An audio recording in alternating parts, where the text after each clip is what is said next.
question comes, is there something really very common between the army leadership, political leadership and the corporate leadership? Yes, there are a lot of commonalities, there is no doubt about that. But are they really genius, or are they hardworking, or they are just plain lucky that they are in the higher positions? It's not so. It's not so easy as well. Some of them may be lucky, some of them must be very hardworking. But there is one very, very common thing which you will find in across all the leadership domains. And that is, all of them, they have got the inward locus of control. Now the question comes, what is exactly the inward locus of control? Look, there are two types of people. One, those who say that their destiny is controlled by somebody else. This is the external locus of control. And there are some people who say, yes, I control my destiny. Now the leadership which I have talked about, whether military leadership or corporate leadership or political leadership, all those people in the top positions which you see today or otherwise at any point of time in the future, you will see that they have got inward locus of control. And the people who have got, they don't have the faith in their own destiny. They say somebody else controls their destiny. That is the external locus of control. Now, what I say is, and this is a question of mine to you all, that you are a proprietor of a company or you are a MNC. Would you like to hand over the reins of your company to somebody who has got the external locus of control? You will never do that. Because somebody who don't control his own destiny, how can he control your company? After all, you are looking for profitability, you are looking for good governance, and all those people who have got external locus of control have got no business to be in the leadership positions. And that is what you see in the entire world today. The first example of the Field Marshal Manekshaw, and second example is from the corporate sector, that is the Ratan Tata. Okay, let's come to the Field Marshal Manekshaw, who led the Indian campaign in Bangladesh and Pakistan was disintegrated. Now, in the month of September 1971, he was called by Mrs Indira Gandhi, and what she wanted from him was that to start the war in September 1971 only.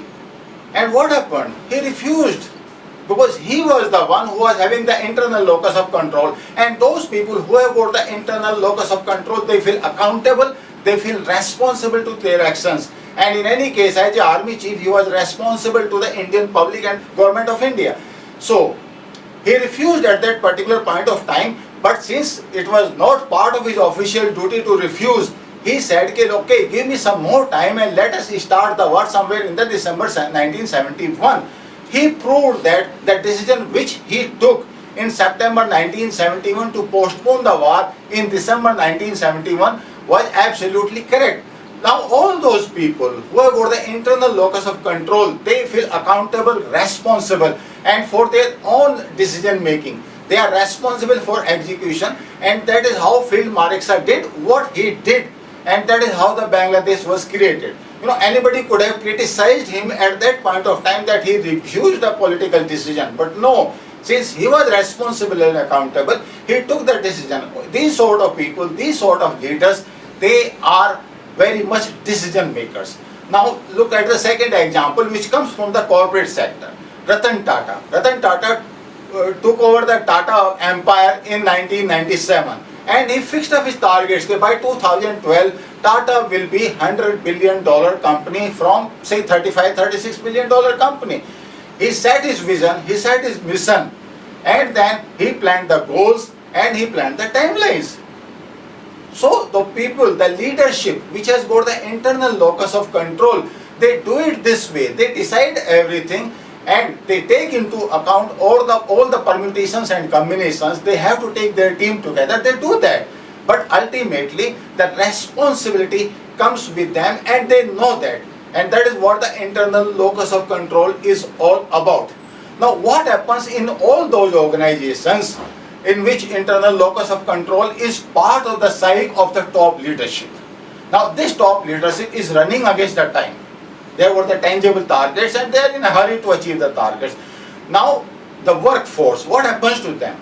They are always under stress. That is the pitfall of leadership which is having the internal locus of control. Workforce will always be under stress, or they will always be running against the time.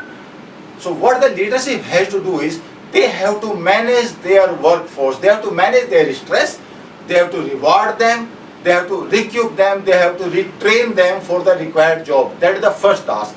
Secondly, they have to mitigate the risk. Once they do that, all those people who have got the target orientation or who are the achievement orientation, they will come to them like, honeybees come to the honey. That sort of situation is there. And that is how you see both Ratan Tata, I have taken one example, and I have taken Field Marshal Manekshaw as another example. These two leaders who had the internal locus of control proved their worth in their domain. Now, what happens to somebody who has got the internal locus of control, is achievement oriented, he wants to go faster in life, and he joins a company which is actually not achievement oriented? You must be seeing some companies. In that context, all those people who have got internal locus of control are achievement oriented, are target oriented, they will never feel comfortable. That is what exactly happens. Now the question comes, where you want to land up in your life? You want to make progress? Obviously, it is not possible if you have got the external locus of control. Now, over a period of time, you have lived this life for 20 years, 25 years, maybe somebody 10 years or 15 years. You have developed this psyche, and it is part of your grooming at different stages of life, starting from your childhood, that you have developed the external locus of control.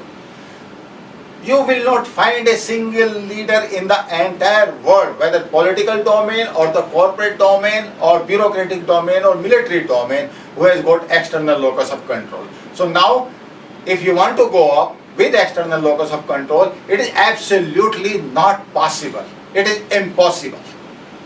And you are developing a strong desire to go up in life. Am I right? Okay.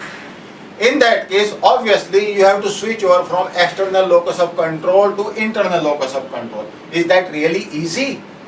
It is not easy at all. You have to change the entire psyche. You will have to change your entire belief system. You will have to change your friends.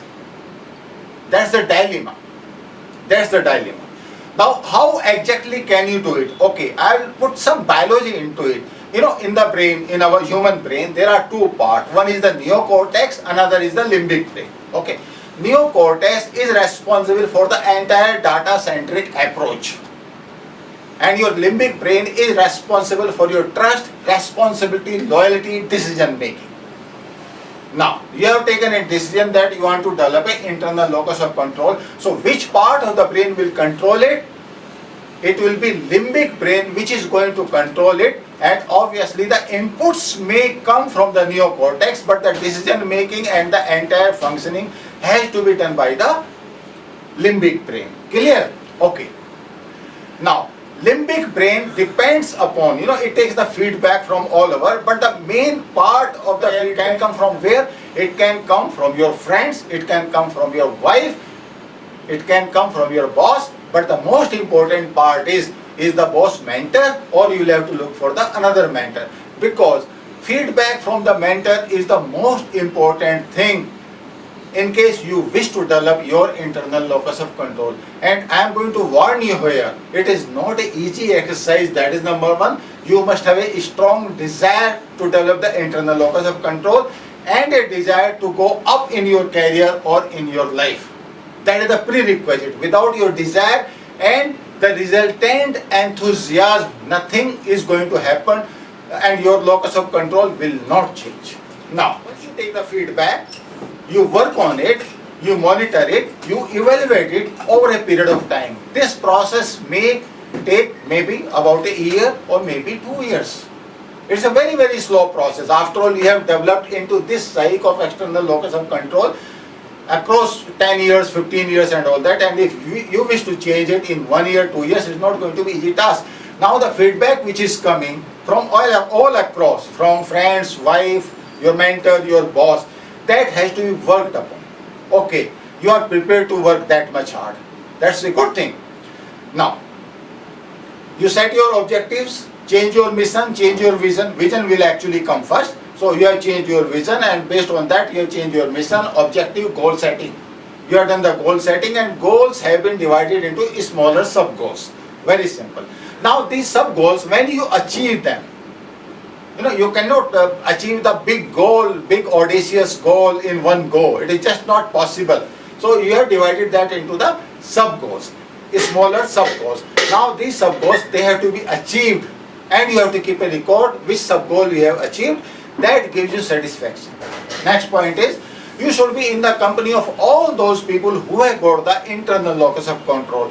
Those friends who depend on their destiny to be guided by somebody else outside their domain or their mental horizon are out.